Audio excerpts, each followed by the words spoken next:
이 아담과 하와가 범죄한 최초의 범죄, 이거를 우리가 원죄라고 하죠. 이 부분에서부터 시작돼서 이것이 저와 여러분에게 유전이 되어 우리도 다 죄 가운데 태어나고 죄를 지으며 살 수밖에 없게 된 이 부분까지, 이거를 우리가 자범죄라고 하거든요. 이런 부분들을 좀 더 구체적으로 좀 깊이 있게 살펴보려고 합니다. 우선 여러분 1절을 한번 보시면, 뱀이 여자에게 물어 이르되, 하나님이 이렇게 말하죠. 그러니까 3절에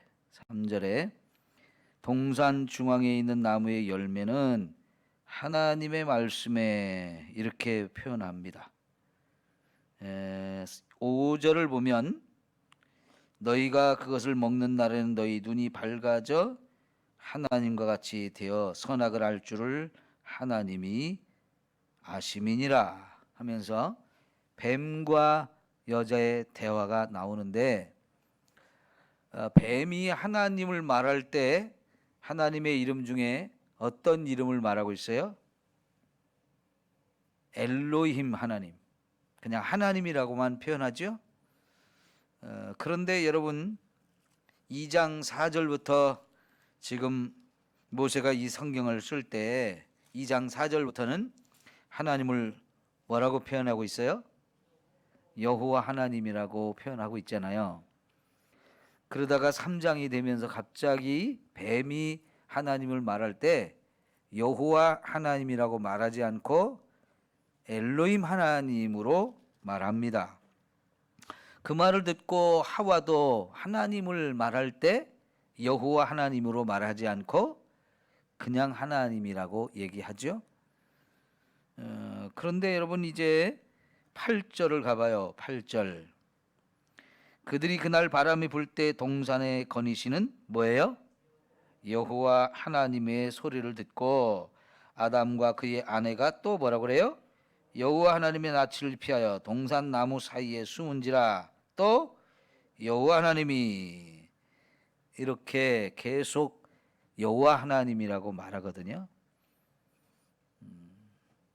여러분 제가 1장에서 그냥 엘로힘 하나님이라고 말할 때는 무슨 의미라고 그랬어요? 전능하신 하나님이라고 말했죠. 그럼 2장 4절에서 하나님을 갑자기 바꾸어서 여호와 하나님이라고 말할 때 이 여호와 하나님의 의미는 뭐라고 그랬어요? 나는 스스로 있는 자다. 이게 첫 번째 의미. 두 번째는 언약을 지키시고 성취하시는 하나님. 세 번째는 구원의 하나님. 이렇게 표현을 했어요. 그래서 2장 4절부터 창조의 이야기를 다시 설명하면서 1장에서 천지를 창조하신 그 전능하신 그 하나님의 이름을 바꾸어서 여호와 하나님으로 바꿔 사용할 때는 똑같은 창조의 이야기를 하면서 그 하나님을, 우리를 구원하시는 하나님, 그래서 여호와 하나님으로 시작한다라고 제가 설명을 해드렸죠. 그래서 2장 4절부터 이 이야기가 창조의 이야기로 시작해서 타락하는 부분, 또 심판하시는 부분, 또 구원하시는 부분까지 쭉 연결이 되어지는데, 그러니까 결론은 인간이 타락했어도 하나님은 우리를 구원하시기를 기뻐하셔서 구원하는 이 일을 인간이 타락한 그 순간부터 계속 하시는 거예요. 그래서 이 창조의 이야기이지만 사실은 구원하시는 하나님의 입장에서 요 창조의 이야기부터 다시 시작하기 때문에 여호와 하나님이라는 단어를 사용했다라고 여러분에게 설명을 했었죠. 그런데 사탄은 그런 여호와 하나님 이름을 딱 다시 1장에 나오는 엘로힘 하나님, 전능하신 하나님으로만 얘기를 해요. 그 말을 듣고 하와도 말할 때, 뱀하고 말할 때 여호와 하나님이 아닌 그냥 하나님으로 이렇게 얘기를 하거든요. 여기서 좀 문제가 있는 거지요. 여러분, 사탄은 여호와 하나님에 대해서 몰랐을 수도 있어요. 하와도 그렇고요. 왜냐하면 여호와 하나님은 결국 이들이 타락한 이후에 여호와 하나님의 모습이 드러나거든요. 네? 여호와 하나님은 우리를 구원하시는 하나님이란 말이에요. 근데 그 구원하시는 하나님의 모습이 아직 사탄에게도 드러나지 아니하고 하와에게도 드러나지 않았을 가능성이 있어요. 그래서 아직은 몰랐을 텐데 이제 3장 15절에 가서 여자의 후손을 하나님이 말씀하셔요. 이 뱀을 저주하면서 너하고 여자의 후손 사이가 원수가 될 거다.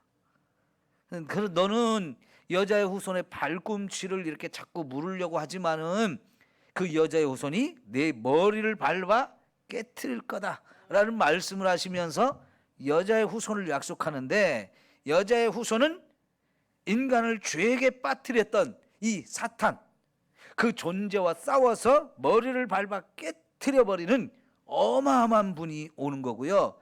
그분은 여자의 이 뱀의 후손만 밟아 깨트리는 분이 아니고 저와 여러분을 구원하러 오시는 하나님의 메시아, 구원자예요. 그 구원자의 이름을 아직은 잘 몰랐기 때문에 뱀도 하와도 이렇게 여호와 하나님보다는 하나님, 엘로힘 하나님만으로 이렇게 이야기를 하거든요.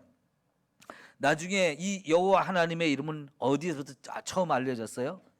모세에게 하나님이 탁 찾아왔을 때, 그리고 애굽에서 종살이를 하던 그 애굽의 백성을 구원하러 오셨을 때 드디어 자기의 이름을 여호와 하나님이라고 이렇게 소개를 해요. 근데 그러면서 내가 아브라함의 하나님, 이삭의 하나님, 야곱의 하나님이었는데 아브라함에게조차도 내가 여호와 하나님으로 나 자신을 알리지는 않았었다, 그런 말씀을 하셨거든요. 그러니까 아담도 그렇고 하와도 그렇고 또 여기 뱀도 그렇고 하나님을 여호와 하나님으로 몰랐을 가능성이 있어요. 또 하나는 의도적으로 하와에게 뱀이 접근할 때 전능하신 그 하나님을 대적하는 자로, 그 전능하신 하나님의 명령에 불순종하게 만들기 위해서 의도적으로 여호와 하나님이 아닌 전능하신 하나님, 창조주 하나님을 이렇게 말할 수도 있어요. 거기에 하와도 겉으로는 그 하나님이 말씀하시기를 하면서 하나님이 이거 따먹으면 안 된다라고 했다, 죽을까 하노라 하는 이런 얘기하지만 결과적으로 보면 하와의 마음속에 그 전능하신 하나님 말씀을 불순종하는 그런 모습들이 나오게 되거든요. 그러니까 그거는 하나님을 알기는 알지만 대충 아는 거예요. 제대로 아는 게 아니고 대충 아는 거예요. 그러니까 여러분, 우리가 하나님을 이왕에 믿을 때 하나님에 대해서 제대로 알아야 돼요.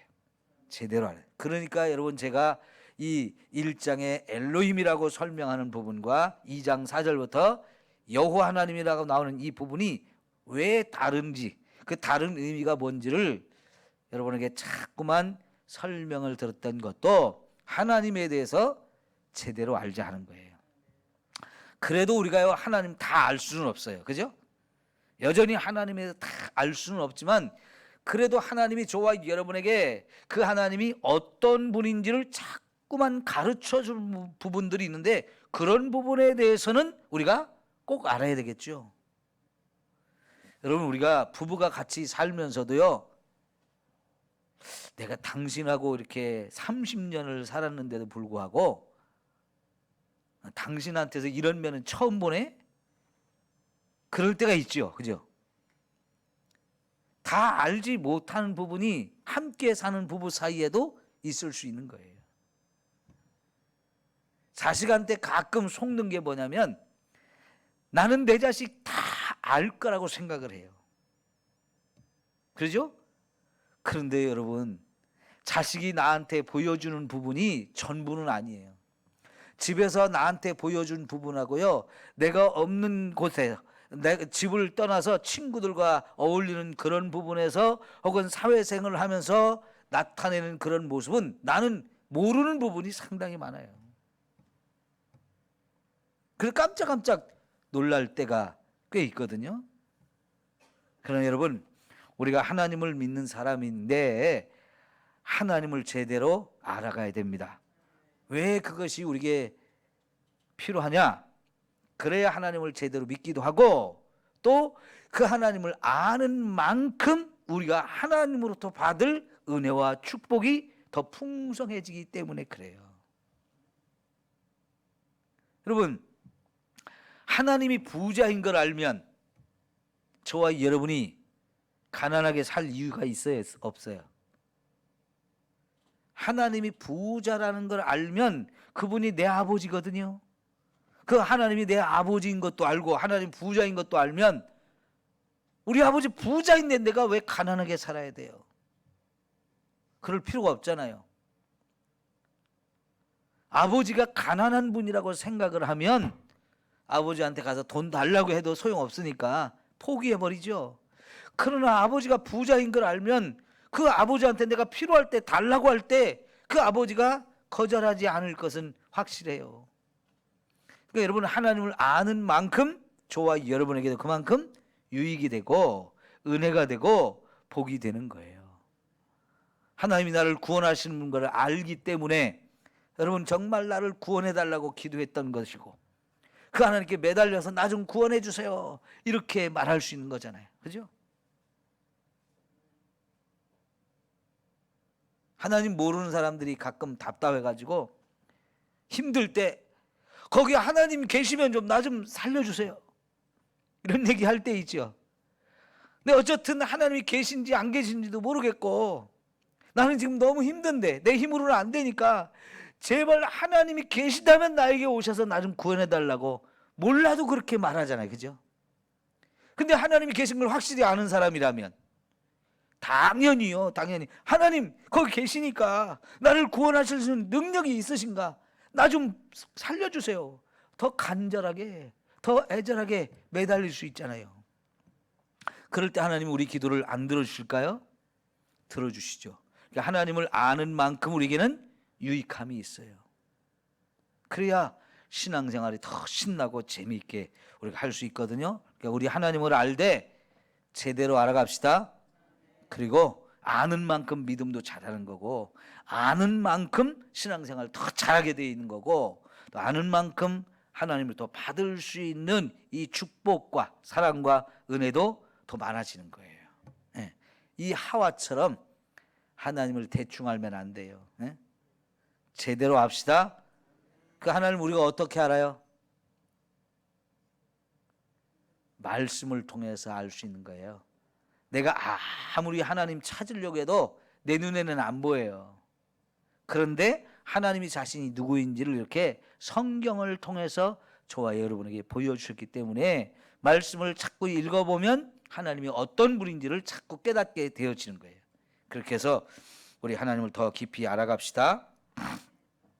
자, 그 다음에 8절에서 10절까지도 보았는데, 여러분, 죄를 지은 이후에 하나님이 찾아와도 하나님 반갑지 않고 무섭고 두려워서 도망가고 숨죠. 오늘 저와 여러분 하나님 만나고 싶어요? 만나고 싶지 않아요? 만나고 싶죠. 그죠? 근데 그 심정은 뭐냐면 하나님이 꼭 살아계신 거를 내가 더 제대로 알고 싶고, 그래서 내가 정말 제대로 믿고 싶고 여러 가지가 들어있거든요. 그런데 여러분, 그 하나님이 지금 찾아오셨어요. 찾아오셨는데 우리 같으면, 나는 하나님 만나고 싶은데 하나님이 나를 찾아왔다 그러면 정말로 반갑죠. 그죠? 너무너무 좋아서 춤을 춰야 되죠. 하나님이 나를 찾아오셨네. 그러죠? 나 같은 사람을 하나님이 찾아와 주셨네. 너무 좋아가지고 막 춤을 덩실덩실 추고 싶은 그런 마음일 거예요. 그런데 아담과 하와는 하나님이 찾아왔는데 도망가요. 왜요? 마음에 두려움이 있으니까. 내가 벗었으므로 두려워하여 숨었나이다 그랬는데 벗은 것이 사실은 문제가 아니에요. 이건 거짓말이에요. 벗었기 때문에 두렵다가 아니에요. 여러분, 아담과 하와가 죄를 짓기 전에는 벗었어도요 전혀 부끄러움을 느끼지도 않고 그게 두려움이 아니었어요. 사람 아담과 하와 둘 사이만 그런 게 아니고요, 하나님 앞에도 벌거벗고 살았잖아요. 근데 하나님 앞에 그까짓 거 나뭇잎으로 가렸다고 그래서 그게 하나님이 안 보이시나요? 이 벗었기 때문에 두려워서 숨었다는 이 말은 거짓말이에요. 자기를 속이는 말이고 하나님을 속이는 말인데, 이 두려움 뭐 때문에 왔을까? 죄 때문에 온 거예요. 죄 때문에. 그러면 여러분 생각해 보세요. 지금 하나님이 찾아오실 때, 지금 하나님이 찾아왔다 그러면 그때 나의 반응이 막 좋아서 춤을 추는 반응일까요? 아니면 두려워서 숨는 반응이 나올까요? 요거는 저와 여러분의 영적 상태에 따라서 달라져요. 그러죠? 엄마 아빠가 안 계실 때 장독대를 깨놨으면, 장독을 깼으면 엄마 아빠가 오는 게 두려울까요? 반가울까요? 두렵죠. 그죠? 큰일 났다. 이거 우리 엄마 아빠 오시면 어떻게 하면서 그냥 안절부절 하는데, 마침 또 저기서 엄마 아빠가 오는 소리가 막 들려요. 개가 막 짖고 엄마 아빠가 가까이 왔다는 게 느껴지면 심장이 막 두근두근 하면서 큰일 났다. 어떻게 하지? 몸둘 바를 모르고 막 도망가 숨고 싶은 마음이 든단 말이에요. 근데 여러분, 학교에서 100점을 맞고 왔으면 엄마 아빠한테 가서 막 이걸 보고 보여주고 싶고 칭찬받고 싶고 하니까 집에 내가 달려갔을 때 엄마 아빠가 있었으면 좋겠잖아요. 근데 안 계셨어요. 그럼 어디 간 거야? 아유, 빨리 와야 되는데 막 기다리잖아요. 근데 딱 오셨어요. 그럼 막 너무 좋아가지고 막 뛰어나가가지고 지가 먼저 문 열고 엄마 나 100점 맞았다 막 이거부터 말할 거예요. 그죠? 우리 상태, 영적 상태가 어떠한 상태인지를 그대로 보여주는 게 하나님이 찾아오신다고 할 때 우리의 반응이에요. 그거는 시시각각으로 우리가 달라져요. 지금은 여러분 어때요? 지금은 정말 하나님 우리를 찾아왔으면 좋겠어요? 아니면 나중에 찾아왔으면 좋겠어요? 그럼 여러분 영적 상태가 괜찮다는 거예요. 근데 실제로 내가 큰 죄를 지은 것이 느껴지고 그게 부담이 될 때는요, 예배 자리에 가는 것도 엄청 부담스러워져요. 가기 싫어져요. 안 갔으면 좋겠다. 무슨 일 생겼으면 좋겠다. 교회 못 갈 일이 생겼으면 좋겠다.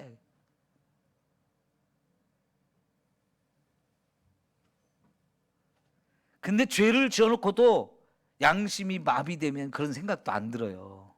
예? 양심이 마비되면 그런 생각도 안 들고 그냥 뻔뻔스럽죠. 뻔뻔스러워요. 우리는 그런 사람 되면 안 돼요.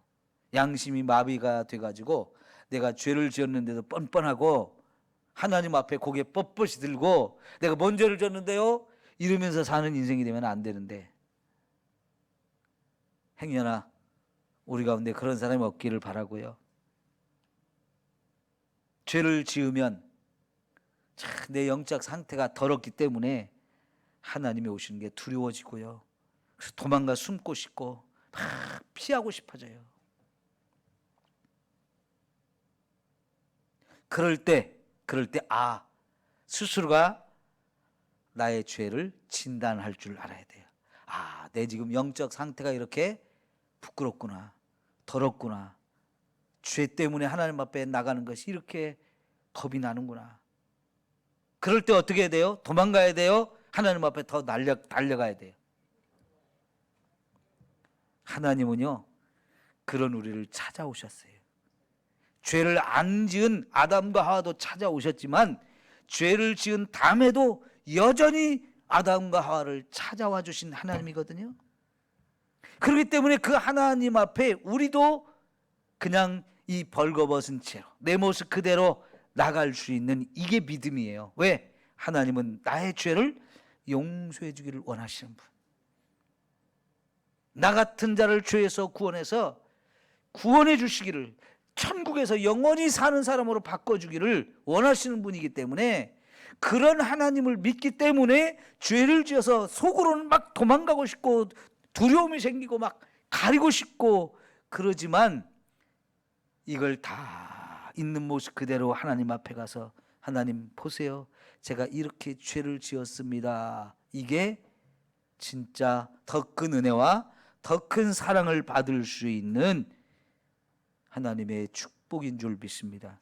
하나님 그런 사람을 원해요. 하나님이 원하시는 것은 상한 심령이라. 통회하는 자를 물리치지 아니하시고 오히려 죄인을 위해서 왔다, 의인을 위해서 온 게 아니고 죄인을 위해서 예수님이 오셨다고 하면서 저와 여러분이 죄인이기 때문에 더 와주신다는 거예요.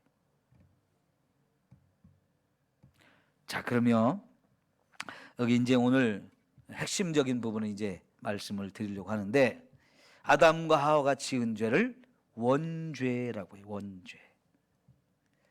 근데 그 원죄를 두 가지로 이제 나누어 볼 수 있는데요. 파워포인트를 좀 띄워봐 주세요. 앞에를 좀 보십시오.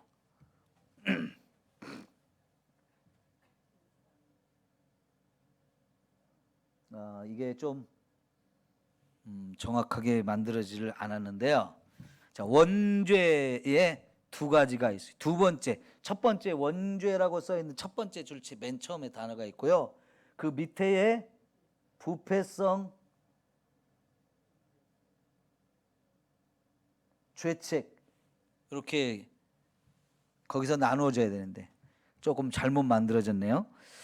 자, 여러분, 원죄는 두 가지가 나와요. 죄를 지으면 그 죄에 대해서 죄책이 따라오는 것이고요. 그리고 그 죄책만 있는 게 아니고 그 죄로 인해서 저와 여러분이 더러워지는 것 혹은 오염되는 것, 그거를 가리켜서 부패성 이렇게 표현해요. 그러니까 원죄에서 두 가지가 나오는데, 하나는 죄책, 하나는 부패, 이 두 가지가 나와요. 그런데 여러분, 죄책이라고 하는 것이 뭐냐면, 죄를 지으면 법률적으로, 법적으로 여기에 책임을 우리가 묻게 돼 있어요. 그러니까 죄를 지면 벌금을 물린다든가 감옥에 보낸다든가 사형에 처한다든가 여러 가지 그 죄에 대해서 책임을 지게 만들죠. 예. 그게 바로 이제 모든 죄에는 책임이 따라오는 거예요. 이건 법률적으로 그런 의미가 있어요. 근데 두 번째는 그것만이 있는 게 아니고 더러워지는 거예요. 죄를 지으면 그 자체가 우리를 더럽게 만드는데, 그 영적으로 말하면 오염되는 거예요. 오염되는 거. 죄로 오염되는 거. 죄에 의해서 내가 부패하고 썩어지는 것, 이걸 가리키거든요. 자, 그런데 아담이 지은 죄에 대해서는 아담이 책임을 져야 돼요. 그건 저와 여러분의 책임이 아니에요. 우리가 그 죄를 지은 게 아니기 때문에. 근데 아담이 지은 죄에 그 아담이 책임을 지는 거고요. 그거는 하나님과 아담의 관계에서 해결해야 될 부분이에요. 그런데 문제는 뭐냐면, 그 아담이 죄를 짓고 더러워진 부분, 그 오염된 그 부분이 저와 여러분에게 그대로 유전이 되었다 하는 거예요. 유전이 되었다.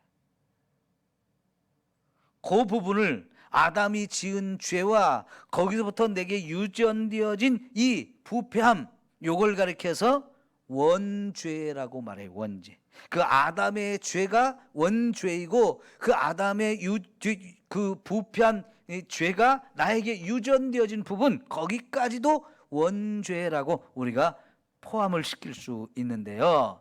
이 아담에게부터 오염되어져 나에게 유전된 이 부패함이 저와 여러분을 자꾸 죄를 짓게 만드는 근본적인 뿌리가 되는 부분이에요. 뿌리. 그러니까 저와 여러분은 세상에 태어날 때부터 아담과 하와가 죄를 짓고 죄로 오염되어지고 더러워진 그 부패함이 우리에게 유전되어 있기 때문에 우리는 태어날 때부터, 이미 태어나기 전부터, 어머니 태중에 있을 때부터 우리를 향해서 죄인이라고 말하는 거예요. 죄인이라고. 여러분, 그러니까 다윗이 하나님 앞에 자신의 죄를 회개할 때 나는 어머니의 태중에 있을 때부터 죄인이었다고 이렇게 고백을 하거든요. 죄악 중에 잉태하고 죄악 중에 태어난 자라, 이렇게 고백을 함으로 인해서 우리가 태어나기 이전부터 이미 죄로 오염되어진 그런 상태로 태어나기 때문에 태어나기 전에 어머니의 태중에 있을 때도 저와 여러분은 죄인이라는 거예요. 그럼 어머니 태중에 있을 때 우리가 무슨 죄를 지었나요? 우리가 죄를 지은 게 없는 것 같은데 이미 그때 죄인이었다는 거예요. 물론 이런 것도 있어요. 어머니 뱃속에서 있을 때 자꾸 어머니 배를 발로 찬 거. 그죠? 제가 회개하다 보니까 하나님이 그런 죄도 회개시키더라고요. 하나님이 수많은 죄들을 생각나게 해서 회개하게 하시는데 그 어머니 태중에서 어머니의 발로 빵 찬 거, 이런 것도 다 회개시키더라고요. 나를 임신하고 어머니가 잠을 못 자고 밥도 못 먹고 막 힘들어했던 그런 부분들도 내 죄로 회개하게 하시더라고요. 그러니까 태중에서도 분명히 죄를 지은 건 맞는 것 같아요. 그러나 이제 사실은 그런 거를 우리가 별로 안 따지지만 태어났을 때 너무 이쁜데도 불구하고 영적으로 보면 이 아이는 이미 죄로 오염된 채로 태어나서, 그래서 이 아이가 세상에서 많은 것을 배우지 않았는데, 특별히 죄 짓는 걸 누가 가르쳐주지 않았는데도 불구하고 죄를 자꾸 짓는데, 그게 왜 죄를 짓느냐? 죄를 지을 수밖에 없는 죄인으로 태어나기 때문에 죄를 짓는 거죠. 그러니까 여러분, 성경에서 나무 비유를 자꾸 얘기하잖아요. 밤나무면 밤이 열리고 감나무면 감이 열리고 포도나무에서는 포도가 열리고 무화과나무에서는 무화과가 열린다는 얘기죠. 포도나무에서 무화과 열매가 열릴 수가 없어요. 무화과나무에서 포도를 딸 수가 없어요. 열매를 보면 그 나무를 알 수 있다고 그랬어요. 그리고 나무를 알면 그게 무슨 열매를 맺을지를 우리가 알 수 있어요. 왜? 나무와 열매는 똑같으니까요. 그러니까 우리가 죄를 짓는다는 것은 죄의 나무로 태어났기 때문에, 죄를 지을 수밖에 없는 죄인으로 태어났기 때문에 또 죄를 짓고, 그래서 또 죄인이 되는 거죠. 그러니까 우리가 태어나기 전부터 죄를 가지고 태어나는 그 죄를 우리는 원죄가 우리에게 유전이 되었다라고 말하는 것이고요. 그 유전된 죄 때문에 내가 또 죄를 짓는 거, 이것을 자범죄라고 이렇게 얘기를 하잖아요. 우리 신앙생활하는 저와 여러분은 이 원죄와 자범죄에 대해서 확실히 알아야 되고요. 자, 이거를 알아야 되는 더 이제 중요한 이유가 있어요. 이걸 어떻게 해결받느냐 하는 거예요. 어떻게? 자, 그럼 다시 파워포인트 한번 띄워볼래요?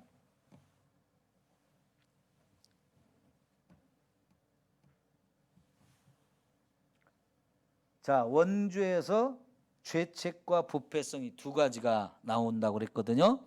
그럼 그 죄책, 아담이 지은 죄의 죄책은 나의 책임이 아니고 하나님과의 책임이기 때문에 하나님이 아담의 죄를 벌을 주셨어요. 그죠?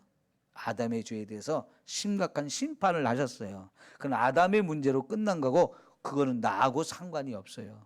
그런데 문제는 이 부패, 아담이 죄를 짓고 부패한 그 죄가 저와 여러분의 원죄로 흘러오면서 거기서 이게 우리에게 자범죄가 되어진다고 그랬죠. 그럼 나도 죄를 짓게 되면 그 다음에 여기서 죄책과 부패성이 또 나오는 거예요.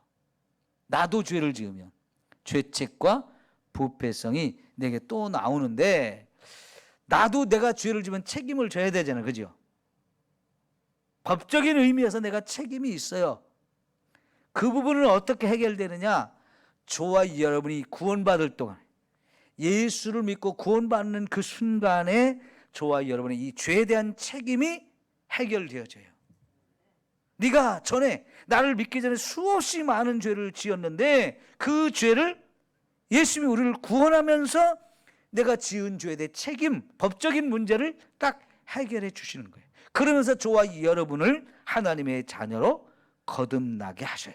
여기서 성경은 우리를 새로운 피조물이 됐다 하면서 신분상 우리가 완전히 죄인에서 의인이 되었다라고 얘기를 해 주시는 거예요.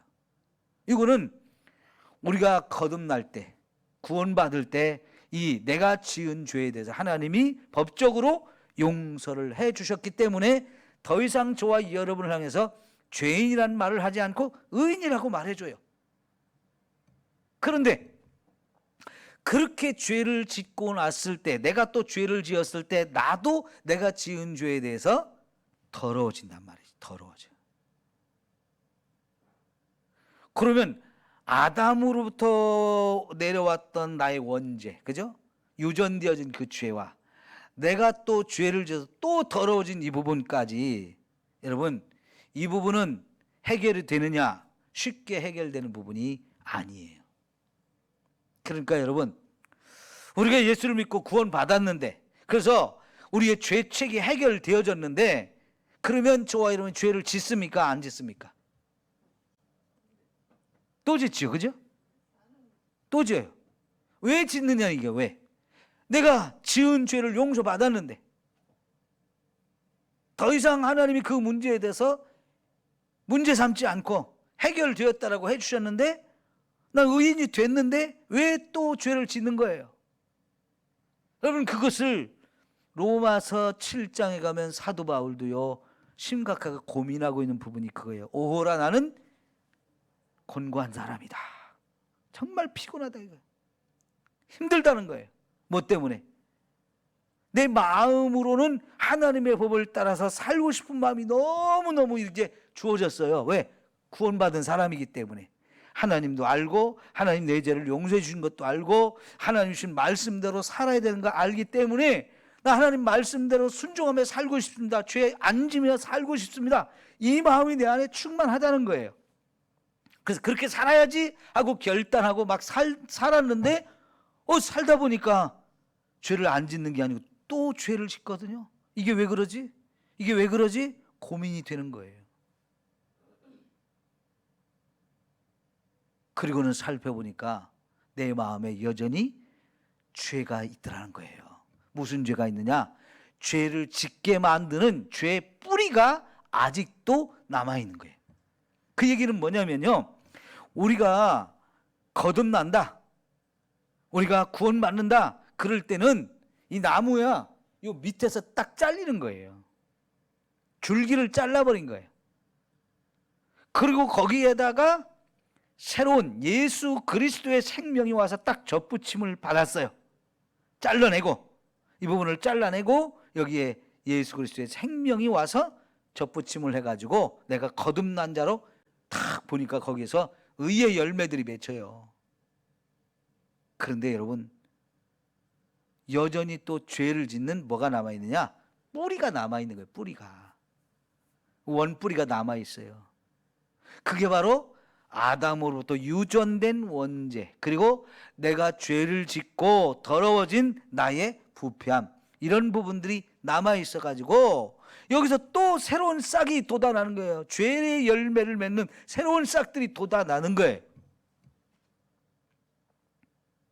아무리 잘라내고 또 예수님으로 접붙이고, 아무리 잘라내고 또 접붙이고, 또 잘라내고 또 접붙이고 그래도 옆에서 또 삐져나오고 또 삐져나오고 새로운 가지들이 계속 삐져나오는 이유는 뭐냐면 죄의 뿌리가 남아있기 때문인 거죠. 그 부분이 사도 바울을 괴롭게 만들고 힘들게 만들었어요.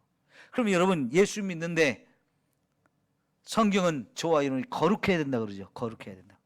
거룩하다는 얘기는 죄를 안 짓고 살아야 된다. 죄를 이기고 살아야 된다는 거예요. 근데 거룩하라고 우리에게 계속 요구하는데 나도 거룩하게 살고 싶은데 이게 안 돼요.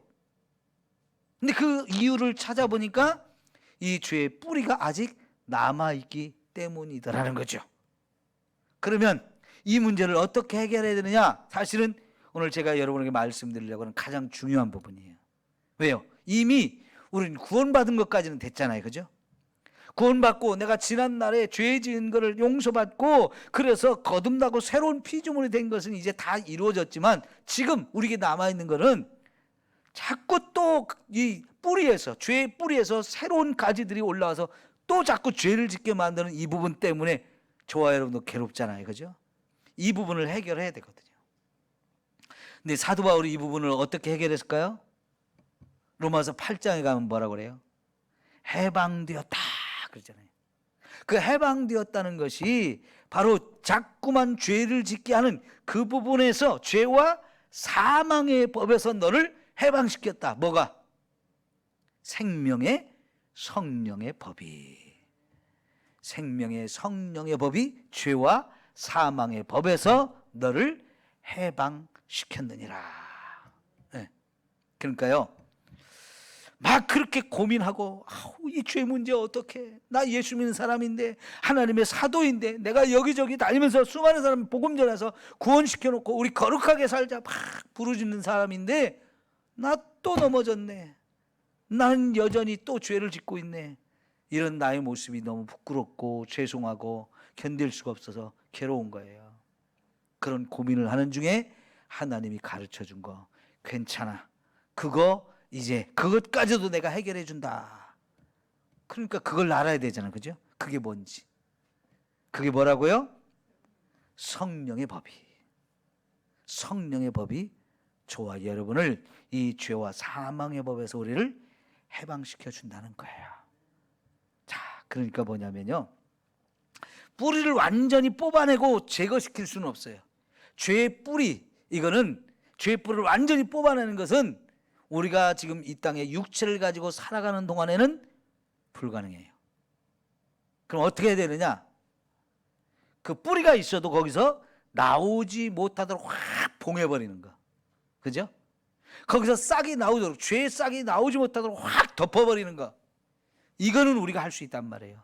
그게 뭐냐면 성령으로 우리를 확 덮어서 성령의 충만함을 힘입는 거예요. 이걸 자꾸 그래서 강조하는 거예요. 성령 충만 받으라고. 성령 충만 받으라고 하는 이유가 성령의 충만함을 받으면 죄의 뿌리에서 또 자꾸 꿈틀꿈틀하면서 막 자꾸 솟아 올라가지고 또 죄를 짓고자 하는 이 부분들을 성령으로 확 덮어버리면 거기서 나오려고 했던 죄의 싹들이 죽어버리는 거죠.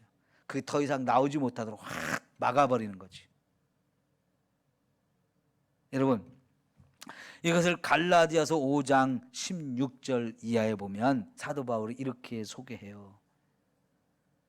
우리가 육체로는 이 육신의 법을 자꾸 따라가라고, 이 육체가 육신의 법을 자꾸 따르라고 우리에게 유혹을 한다는 거예요.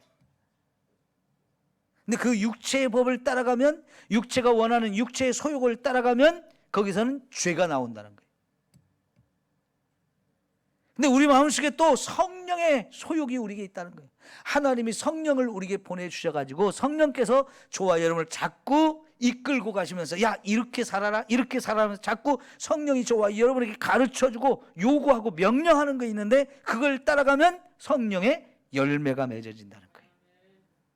그러니까 여러분, 두 가지 중에 어느 쪽을 우리가 선택하느냐가 굉장히 중요한데 이걸 가지고 내 안에 자꾸 싸움이 일어나요. 에? 마음의 법, 육체의 법이 자꾸 죄의 길로 가서 죄의 열매를 맺게 하려고도 막 우리 안에 그런 욕구가 계속 있고, 또 하나는 성령께서 자꾸 말씀을 우리에게 가르쳐 주면서 안 돼, 저렇게 살면 안 되고 이렇게 살아야 돼, 자꾸 가르쳐 주기 때문에 둘 중에 어느 쪽을 선택하느냐, 이게 중요한데, 마음으로는 우리가 다 선한 것이 뭐고 악이 뭔지를 알아요. 그래서 선한 것을 선택하고 싶어요. 선한 걸 선택합니다. 해도 또 보면 또 넘어져 있고 또 죄를 짓는 이런 부분이 우리에게 있거든요. 그 부분을 이기려면 성령의 충만함을 힘입어서 성령이 나를 지배하고 성령이 나를 다스리면서 이끌고 가시는 상태가 되어지고, 나는 거기에만 전적으로 순종하는 상태가 되어지는 거, 이걸 성령의 충만함이라고 하는 거예요. 그러니까 여러분, 오늘 말씀을 정리해 봅시다. 우리에게는 원죄가 있고 자범죄가 있는데, 아담이 지은 죄가 내가 없어도, 아담은 우리 모든 인류의 대표자이고 첫 번째 사람이었고 모든 인류는 그의 후손으로 태어났어요. 근데 인류는 아담과 하와가 범죄한 이후에 태어났어요. 죄를 짓기 이전에 태어난 사람은 한 사람도 없고 우리는 다 죄를 진 다음에 태어나가지고 아담과 하와가 지은 그 죄가 저와 여러분까지도 오염시켰어요. 그게 유전되어진 원죄예요. 그 죄가 우리에게 유전되었기 때문에 세상에 태어나기 전부터 저와 여러분은 죄로 오염된 채로 태어난 죄인이고, 그 죄 때문에 우리는 자꾸 죄를 지을 수밖에 없는 그런 상태가 있었는데, 그렇게 해서 지은 죄를 우리는 자범죄라고 하죠. 하나님이 그 아들을 이 땅에 보내셔서 수고하고 무거운 짐진 자도 다 내게로 와, 죄인을 위해서 내가 왔다 하시면서, 하나님이 이사야 53장에 보면 우리의 죄를 그에게 담당시켰다 그랬어요.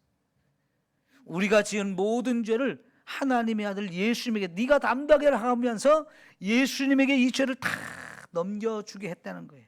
그리고 예수님이 우리의 모든 죄를 짊어지고 우리가 받을 죄에 대한 대가를 십자가에서 다 받아주셨어요. 그게 우리가 지은 죄에 대한 죄책을 예수님이 십자가에서 담당한 거예요.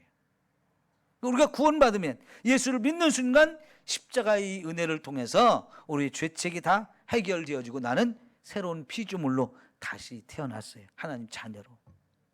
그런데 여전히 내가 예수 믿는 후에도 죄를 짓는 나의 모습을 볼 때 이게 뭔가? 그게 바로 여전히 죄의 뿌리가 우리에게 남아있기 때문이라는 거죠. 그 죄의 뿌리에서 또 다른 죄가 자꾸 품어져 나오기 때문에 저를 괴롭게 하고 부끄럽게 만들고 머리를 들 수 없게 만드는데, 이것까지도 해결하기 위해서 하나님은요 성령을 우리에게 보내주신 거예요. 성령 충만함을 받으라, 성령 충만함을 받으라, 자꾸 얘기하는 거거든요. 여러분, 우리 오늘 다시 한번 하나님 앞에 기도하면서 먼저는 우리의 죄를 회개하고 그 다음에 성령의 충만한 은혜를 구합시다. 그럴 때 여러분, 성령에 완전히 내가 사로잡혀야 돼요. 성령님을 하나님이 내 안에 보내주셨는데도 불구하고 성령을 순종하지 않으면 성령은 근심하며 떠나가 버려요. 우리가 자꾸 순종할수록 성령은 좋아서, 알았어, 내가 너를 책임져 줄게. 너 그것 때문에 힘들지? 네가 이기지 못하는 거 내가 이길 수 있도록 싸워주고 너에게 힘을 주고 너를 책임져 줄게 하면서 더더욱 성령께서 저와 여러분을 확 사로잡으셔요. 그래야 죄를 이기고 우리가 승리자가 되어집니다. 거기까지 가야 진짜 신앙생활하는 재미가 있고 감격이 있고 은혜가 충만한 삶이 되어지는 거예요. 그러니까 예수 잘 못 믿으면 괜히 더 피곤해요. 예수 선창게 믿으면, 하나님 이것도 하지 말라고 그러는데 저것도 하지 말라고 그러는데, 그래서 자꾸 내가 이것도 못하고 저것도 못하고 하던 것도 다 못하게 되고 끊어버리고 움츠러들어서 바보 병신이 돼. 오히려 손발이 다 꽉꽉 묶여가지고 자유를 잃어버리고 이것도 무섭고 저것도 무섭고 막 그러면서 살아요. 못하는 것 천지. 그러나 여러분, 그런다고 해서 죄를 안 짓나요? 그래도 여전히 죄를 짓거든요. 근데 우리는 죄도 이기고 사탄도 이기고 정말 승리하면서 진리 안에서 누리는 이 진정한 자유를 마음껏 누리면서 살아야 되거든요. 그렇게 하려면 예수 믿고 구원받은 저와 여러분이 거기에 성령의 충만함까지 반드시 우리가 받아야 되는 거예요. 여러분, 그래야 신앙생활이 신나고 재미있어요. 이 성령의 충만함에 받아야 되겠죠. 그래야 죄를 이길 수 있어요. 내 힘으로는 못 이기는 게 죄예요. 이 죄의 뿌리 얼마나 깊이 박혀 있는지 이게 참 자꾸 품어져 나오잖아요. 여러분, 농사 짓는 사람들이 제일 힘든 게 풀하고 싸우는 거잖아요. 뽑아도 한이 없죠. 에? 왜 그래요? 거기 씨도 남아있고 뿌리도 남아있기 때문에 그래. 아무리 뭐 깊이 파서 뿌리까지 다 캐낸다고 해도 뿌리는 또 남아있어요. 그래서 거기서 또 나오고요. 사방에서 또 씨가 날라와서 또 나오고요. 아이고, 이거 힘들어요. 그런데 여러분, 거기다가 비닐봉지 하나 싹 씌워 넣어버리면 어때요? 예? 비닐봉지 확 덮어버리면 나와봐. 나와봐. 걱정 안 해도 돼요. 그 비닐 속에서 아무리 커봐야 이게 다 녹아 없어지든가 말라 없어지든가 겉으로 나오지 못해요. 자라지를 못해요. 그죠? 작물에 피해를 주지 않아요. 그러나 여러분, 비닐 덮어놓고 거기다가 우리가 원하는 고구마 심고 옥수수 심고 감자 심고 채소 심고 그러죠?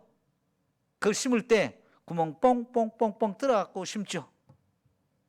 그래가지고 풀들은 전혀 못 나오게 하고 우리가 원하는 것들 그런 것만 싹 구멍으로 싹 솟아나와서 자라게 해주죠. 그 구멍 사이에 풀들이 또 같이 따라 나오면 어떻게 해요? 그것만 뽑아주면 돼. 그러죠? 야, 그러니까 이 비닐이라는 게 농사 짓는 사람한테는 정말 기가 막힌 거예요. 정말 기가 막힌 거예요. 그러죠? 여러분, 성령 충만이 바로 신앙생활의 어려움을 해결해 주는 기가 막힌 하나님의 은혜예요. 그죠? 네. 그러니까 우리 신앙생활 잘 하려면 진짜 성령의 충만함을 받아야 돼. 이게 최고의 선물이 최고의 선물.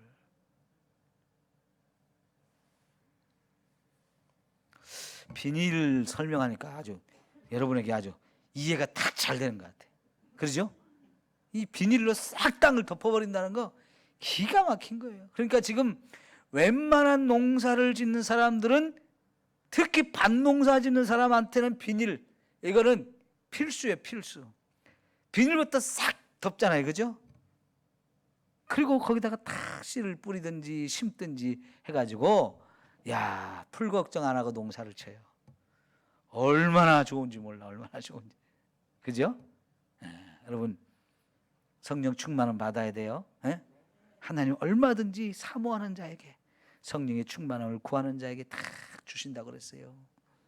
그래서 마가다락방에 올라가서 기도하던 그 제자들에게 성령이 충만하게 임해가지고요, 얼마나 신나게 신앙생활했어요. 그죠? 야, 너무너무 신나게 신앙생활했어요. 오늘 저와 여러분이 그렇게 기쁨으로 힘이 넘쳐서 감사함으로 마음껏 승리하면서 신앙생활 합시다. 기도합시다.